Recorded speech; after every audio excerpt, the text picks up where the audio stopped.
Kegiatan Praktikum 1. Pengenalan, penggunaan, dan pemeliharaan alat dan bahan laboratorium.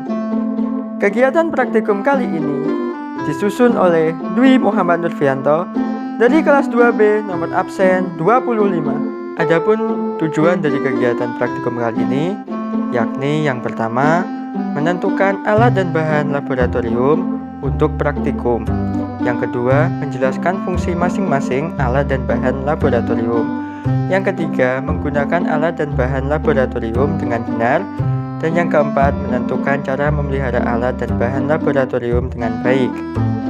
Untuk alat dan bahan, yakni ada mikroskop cahaya, berfungsi untuk mendapatkan gambaran secara lebih detail dan besar untuk objek-objek kecil yang tidak dapat dilihat oleh mata secara langsung.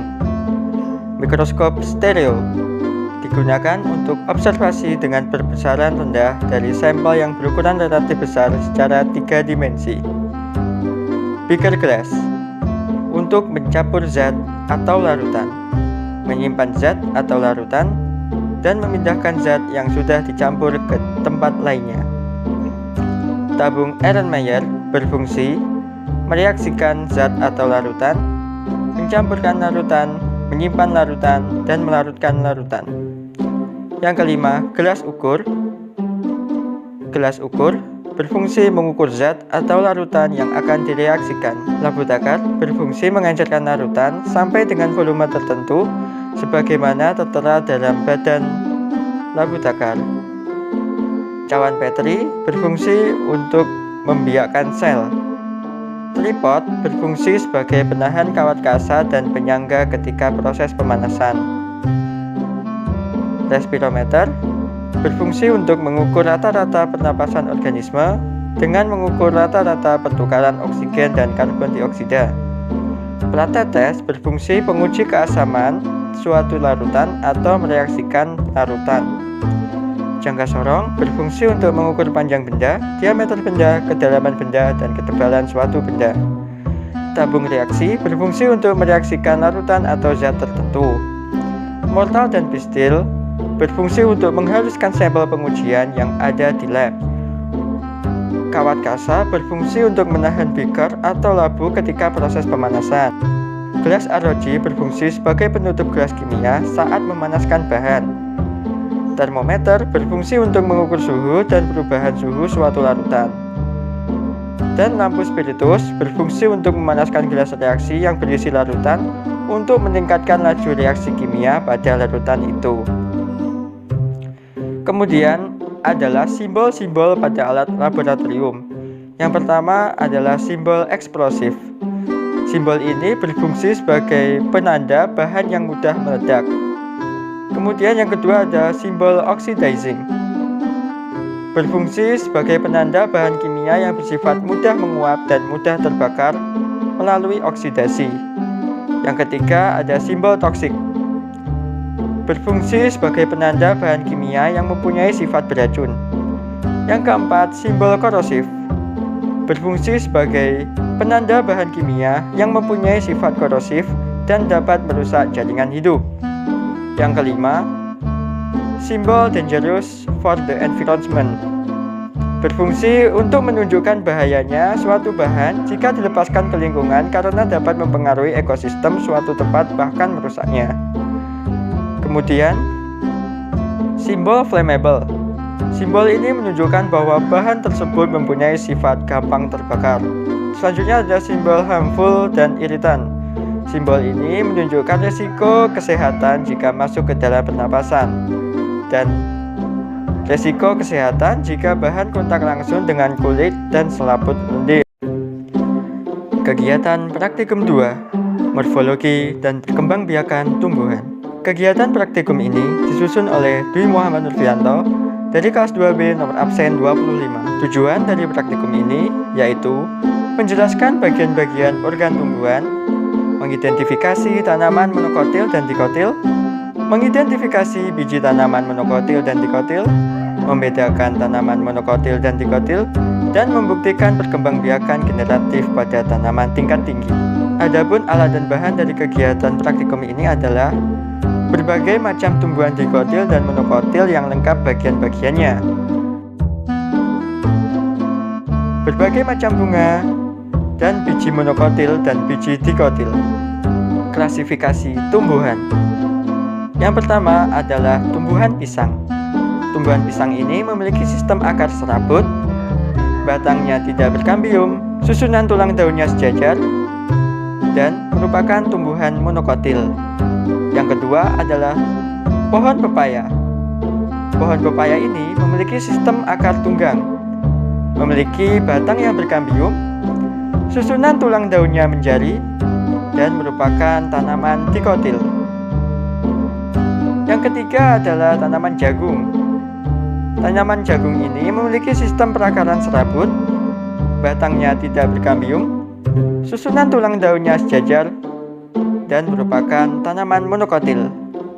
Yang keempat adalah cabai. Cabai memiliki sistem perakaran tunggang, batangnya berkambium, susunan tulang daunnya menyirip, dan merupakan tanaman dikotil. Yang selanjutnya adalah tumbuhan tomat. Memiliki sistem perakaran tunggang, batangnya berkambium, susunan tulang daunnya menjari, dan merupakan tanaman dikotil. Selanjutnya adalah tanaman padi. Padi memiliki sistem perakaran serabut, batangnya tidak berkambium, susunan tulang daunnya sejajar, dan merupakan tanaman monokotil. Selanjutnya adalah singkong. Singkong memiliki sistem perakaran tunggang, batangnya berkambium, susunan tulang daunnya menjari, dan merupakan tanaman dikotil.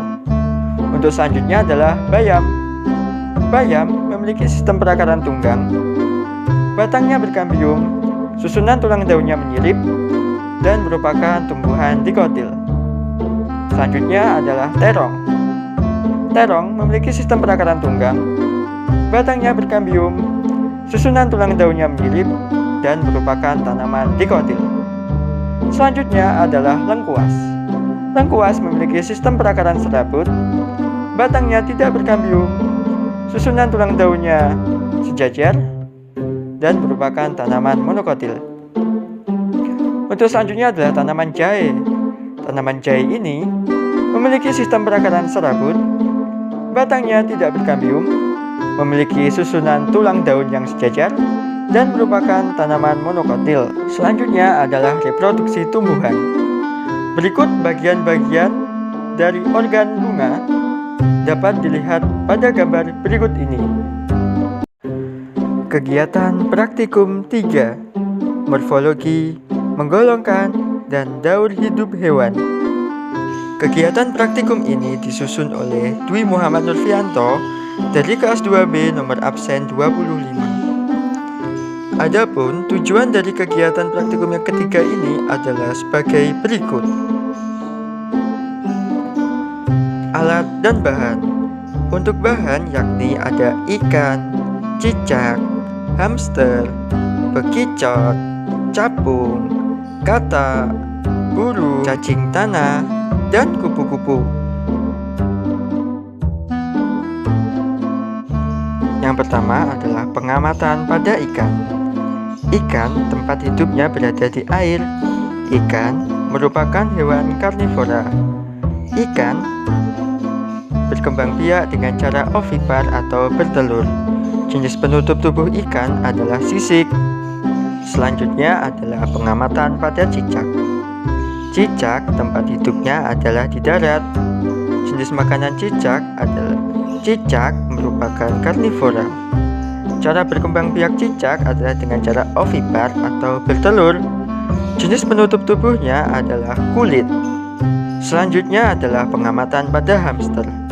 Hamster tempat hidupnya berada di darat. Hamster merupakan hewan herbivora. Cara berkembang biak hamster adalah dengan cara vivipar atau beranak.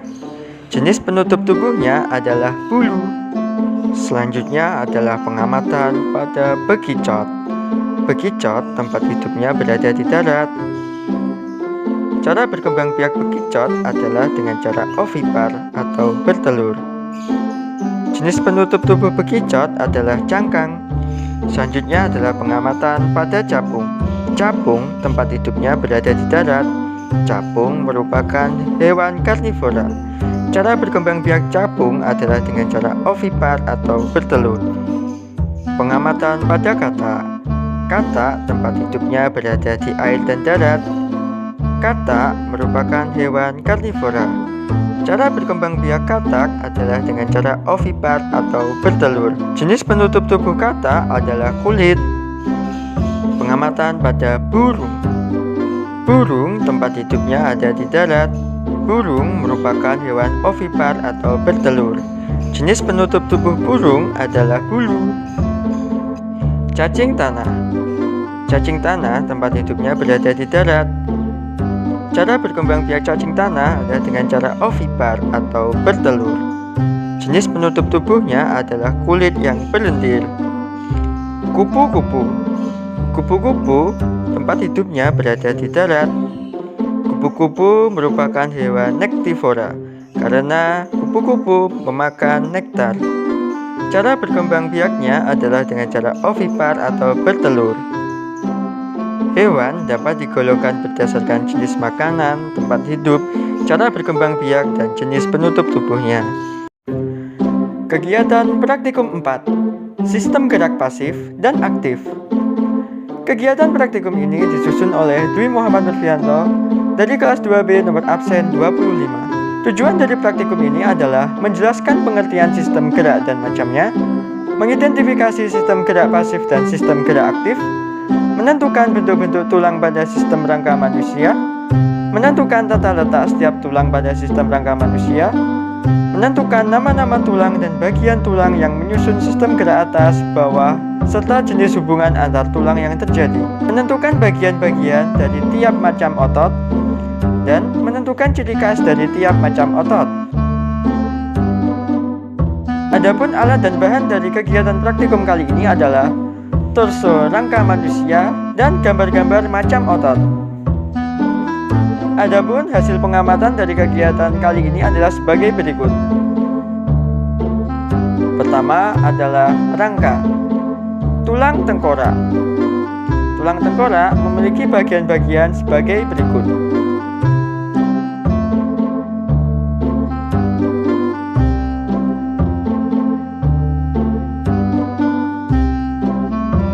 Kemudian adalah tulang belakang.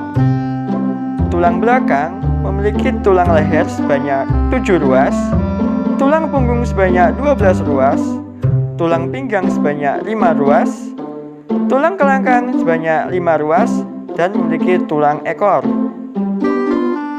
Untuk selanjutnya adalah rongga dada. Rongga dada memiliki tulang hulu, tulang dada, dan tulang raju.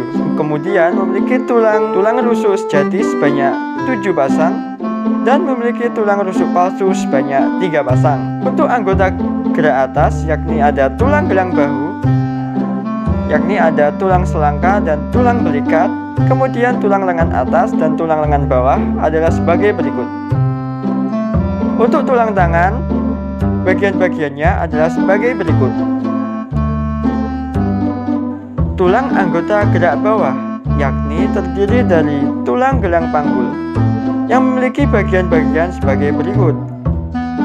Tulang tungkai atas dan tulang tungkai bawah yang memiliki bagian-bagian sebagai berikut. Kemudian untuk tulang kaki memiliki bagian-bagian sebagai berikut. Untuk otot terdiri dari 3 macam otot, yakni ada otot polos, otot jantung, dan otot lurik. Otot polos ini terdapat pada dinding alat-alat tubuh bagian dalam seperti paru-paru, pembuluh darah, lambung, dan usus.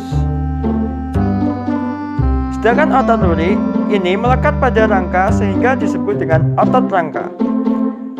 Untuk otot jantung sendiri terletak tentunya di dinding jantung. Kegiatan praktikum 5. Makanan, sistem pencernaan, dan indera perasa.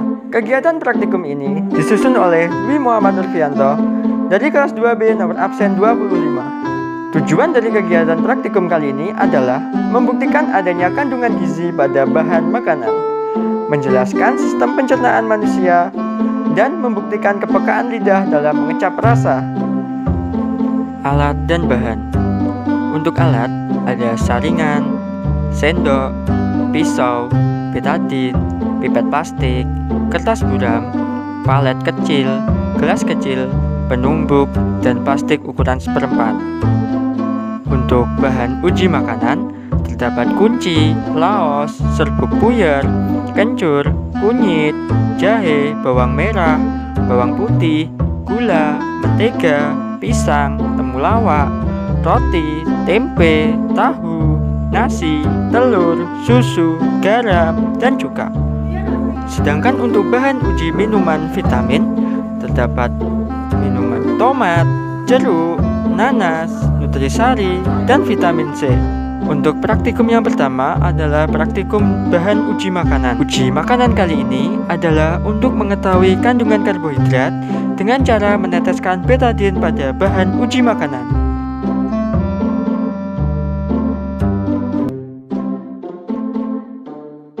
Kemudian adalah uji lemak. Pada uji lemak ini, bahan uji makanan digoreskan sedikit ke kertas untuk mengetahui adakah kandungan lemak di dalamnya.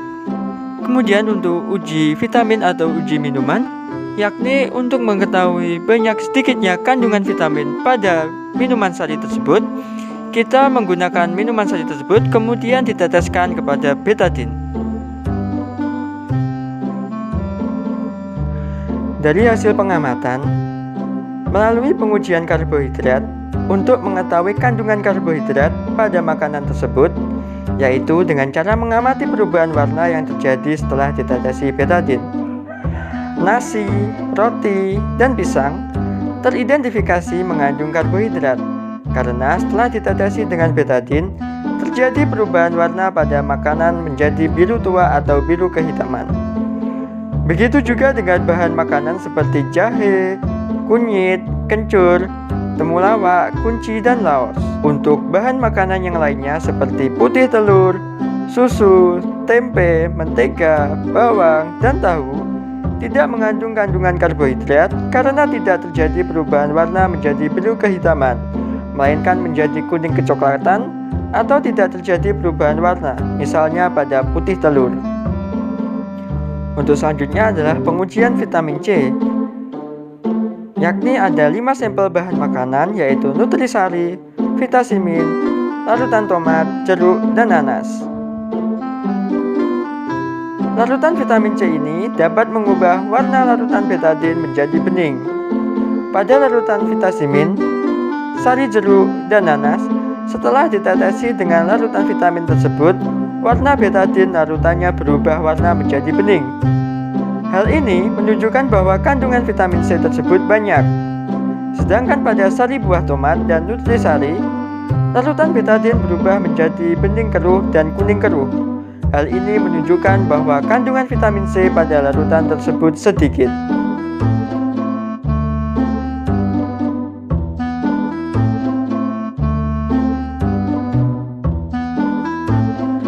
Dari hasil pengujian kandungan lemak, dapat diketahui bahwa bahan makanan seperti tahu, pisang, mentega, bawang merah, dan putih telur, serta susu teridentifikasi mengandung lemak, karena meninggalkan bekas seperti transparan pada kertas HVS.